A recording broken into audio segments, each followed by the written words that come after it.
Hello everyone, আজকে আমি আমার স্টাইলের চিকেন থাই রেড কারি নিয়ে আসলাম। আমি জানি এটা অথেন্টিক ওয়েতে না, কিন্তু আমার আজকে একটু ডিফারেন্ট কিছু খেতে ইচ্ছা করছিল। সো বাসায় ফার্মের মুরগি ছিল অ্যান্ড থাইল্যান্ড থেকে আমি কিছু Thai red curry and Thai green curry নিয়ে এসেছিলাম। তো আজকে চিন্তা করলাম ওই থাই রেড কারির পেস্টটা দিয়ে একটু চিকেন অ্যান্ড একটু আলু বাসায় ছিল, ওইটা করি। একটু সাদা পোলাও মটরশুঁটি দিয়ে করলাম, কারণ মটরশুঁটিটা এই উইন্টারের লাস্ট এই পুরা বছরে এই কিছু সপ্তাহ 2 সপ্তাহের মতোই পাওয়া যায়।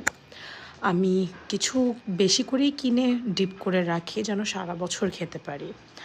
আর যাই হোক, আমার হাজব্যান্ডও খুব পছন্দ করলো, আমারও খারাপ লাগেনি।